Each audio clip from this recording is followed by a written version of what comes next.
तुम्हारी वजह से मेरा इतना बड़ा काम आसान हो गया ना। अरे नहीं, ये सारा क्रेडिट तो मेरे फाइनेंस मैनेजर को जाता है। वो ना होता तो बैंक इतना कॉपरेट ना करता। खैर, अब तुम कोई टेंशन ना लो। तुम्हारे अकाउंट की स्टेटमेंट भी मुझे मिल गई है और इसमें जो पैसे हैं वो तुम्हें और तुम्हारी मामा को जल्द मिल जाएंगे। क्या हुआ, फिर तुम्हें कोई टेंशन है? Is everything all right? नहीं, बस फिलहाल तो यही टेंशन थी मुझे।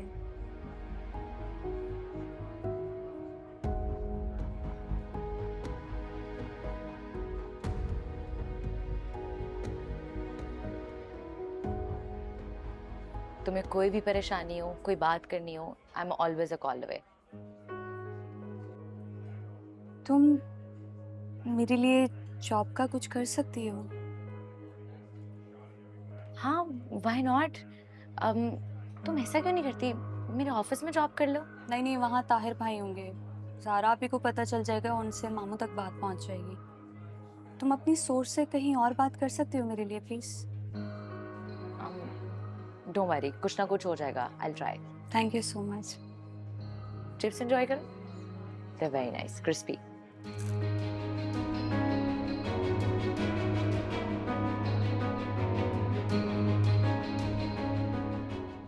इरम कहाँ रह गई हो? हाँ, चलो ठीक है, जल्दी आ जाओ, मैं इंतजार कर रही हूँ तुम्हारा।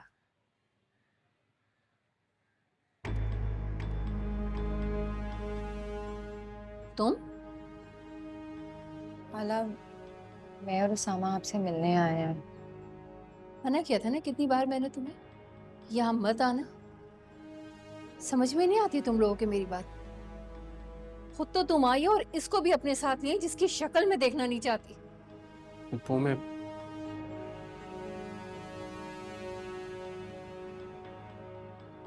हाला, इतनी नफरत, इतना गुस्सा तो ऐसी कभी नहीं थी। आपको तो मैंने बचपन से लेके अब तक नरमी वाला पाया, आप इतनी नफरत कैसे कर सकती हैं? किसने मजबूर किया है मुझे बदलने के लिए? इसमें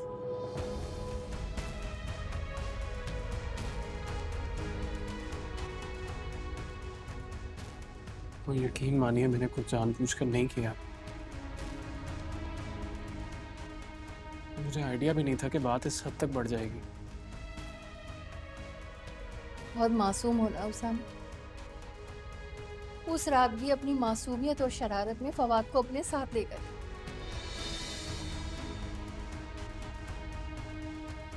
मैं उसकी राह तकती रही और कभी नहीं आए।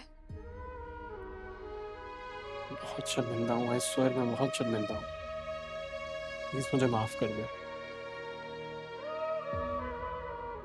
हर बात माफी पे नहीं खत्म होती है, और ना ही हर बात दरगुजर की जाती है।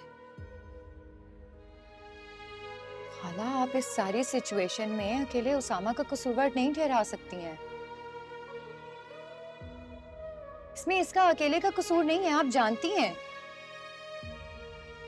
तो उसामा को क्यों सजा दे रही हैं? ये ज्यादती है इसके साथ। आप जानती हैं कि इसमें इरम का भी। अपनी माँ की तरह तुम भी इरम पे इल्जाम लगा दो। लेकिन नूर, मैं नहीं चाहती कि ये यहाँ आए और उस चिंगारी में आग भड़के जो जो इल्जाम वलीद की माँ लगा चुकी है। मैं किसी और के मुंह से नहीं सुन सकती। जाओ तुम दोनों यहाँ से।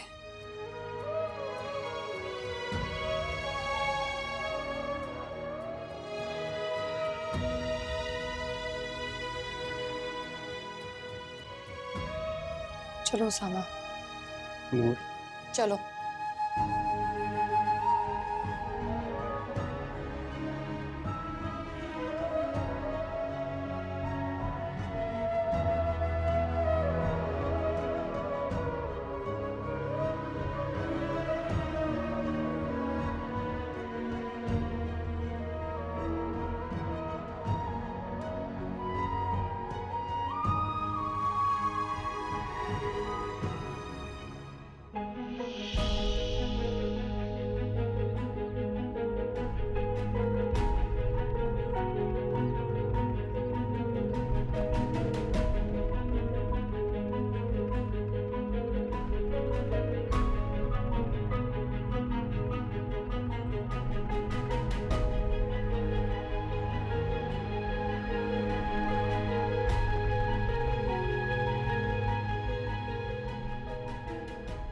तुमने अच्छा नहीं किया है रम।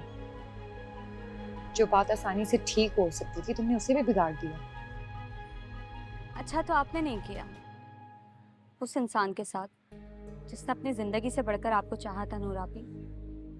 आपसे किया वादा निभाने के लिए ना वो अपनों से लड़ा और आप उसे ही धोखा दे रही। बस कर दो इरम, बंद करो अपनी ये बकवास। खुद को डिफेंड करने के लिए तुम मुझ पे इल्जाम मत लगाओ। तो मेरा अल्लाह गवाह है कि मैंने फवाद के साथ वफा निभाई है। सामा से शादी करके आप फवाद भाई से वफा निभा रही हैं। नाइस।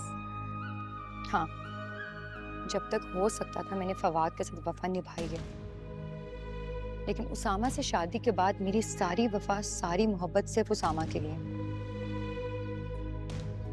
और अगर तुम्हें ये लगता है ना कि वलीद को ठुकरा कर तुम उसामा को हासिल कर लोगी, तो ये तुम्हारी गलत फहमी है, समझी?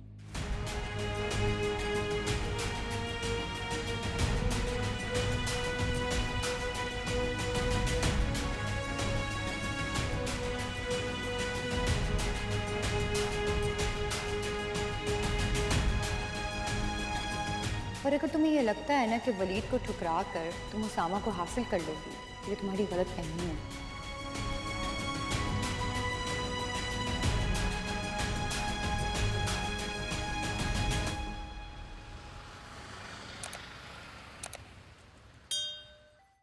सायरा की कॉल आई थी मुझे।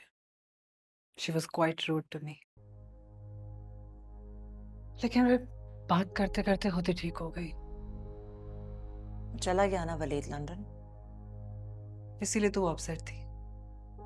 कह रही थी कि अगर मैं उसे अपनी कजन के लिए कन्विंस ना करती तो उसका भाई उन्हें कभी छोड़ के ना जाता। नूर से काफी इम्प्रेस थी वो। कह रही थी कि उसकी पॉजिटिव बातें, उसामा पे एतमाद की वजह से वलीद और आंटी इरम के साथ फिर दोबारा रिश्ता जोड़ना चाहते हैं। लेकिन ये इरम का दिमाग तो पता नहीं कौन से सातवें आसमान पे है। सब्र कर जाओ ज़ारा, अभी देखना कैसे सातवें आसमान से ना मुंह के बल गिरेगी वो। जैसे जैसे वक्त गुजरेगा ना ये सब लोग सवाल करेंगे। राबिया ने जिस तरह से मेरे बेटे पे इल्जामात लगाए थे ना, अब उसको अपनी बेटी की वजह से ना शर्मिंदगी उठानी पड़ेगी। तुम देखती जाओ। हम वो सब तो ठीक है, लेकिन इरम के साथ उसामा का नाम भी उछाला जाएगा। आई मीन अगर ये बात खुलेगी कि इरम की शादी क्यों कैंसिल हुई, तो उसामा को भी इन्वॉल्व किया जाएगा, चाहे वो इरम की वन साइडेड फीलिंग्स की बुनियाद पे ही क्यों ना हो। इशू तो बनेगा। तुम्हारे घर में हालात कैसे हैं? सब ठीक है। अलिशबा ताहिर के साथ ऑफिस जाती है, पूरा दिन घर पे नहीं होती। और आंटी भी अब पहले की तरह ऑब्नॉक्शियस नहीं है मेरे साथ। शुक्र है, आई होप ऐसे ही रहे। But I don't trust that Alishba one bit Zara. तुमने उसे फेवर दे के ना एक तो गलती ना कर लियो, तुम्हारे गले ही ना पड़ जाए। मुझसे उसका तड़पना, उसकी बेबसी, उसकी ह्यूमिलिएशन बर्दाश्त नहीं हो रही थी। मुझे ऐसा लग रहा था वो सब कुछ उसके साथ नहीं मेरे साथ हो रहा हो।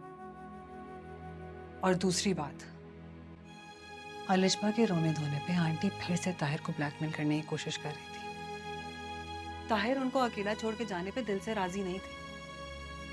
And sooner or later, whatever happens, I will be the only one to suffer.